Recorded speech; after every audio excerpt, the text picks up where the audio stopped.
I spoke to one of my former professors recently, someone I admire a lot, Antonio Fatas. He is a professor of economics at INSEAD, and we spoke about a theory, economic development theory, that he wrote about many years back, and we revisited again to talk about the relevance, right? It's called the 4 Eyes model. So the theory basically states that for an economy to transform, you need to get these 4 things right. Okay. So the first one being institutions, the credibility of institutions, infrastructure, so the backbone to be able to support both physical and digital backbone, investments, because obviously it takes money, as you say, to make things happen. To make things happen.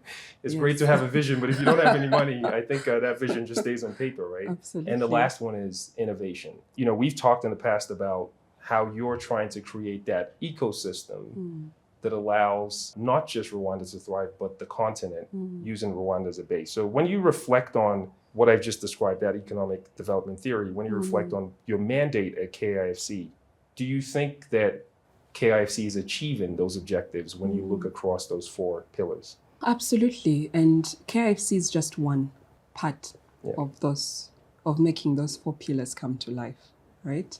And when you look at even our national strategy for transformation, we speak to one primary objective, and that's investment and innovation. Yeah. But the 2 won't exist without the first, Sure. right? And so for us, we look at it from the financial services and enabling environment.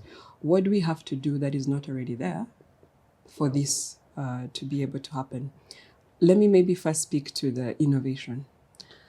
We can see how AI is changing and revolutionizing financial services sector, but not only that sector, every sector as a whole.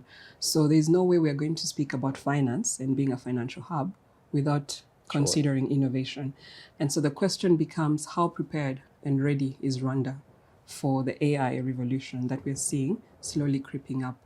How can we leverage innovation, digital infrastructure, and talent to be able to facilitate investor attraction, but also access to this investment? And so there is a big pillar around fintech, financial technology, that also is part and parcel of our strategy as to how we position Rwanda as a financial services hub. Rwanda is already known as a proof of concept hub. So now how do we add the fintech layer to it? How do we facilitate investors to easily come test and deploy and scale across the continent from Rwanda? It's been done with the healthcare. We can now move it to financial services, for example. How do we facilitate regulation through passporting to allow for fintechs to set up and deploy? So that's also components around innovation that we are also, I would say, intentionally looking at. Now, investment attraction, once there's regulation, once there's ease of doing business, once there's an ecosystem that supports it, it comes naturally. So now what we have to guard is that Rwanda remains compliant. Rwanda remains a stable and credible and reliable jurisdiction, which already speaks to our national strategy and agenda.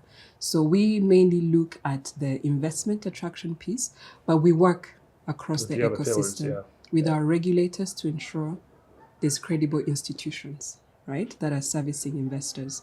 We are working with our policymakers to ensure that there's a good enabling environment to allow for investment and innovation.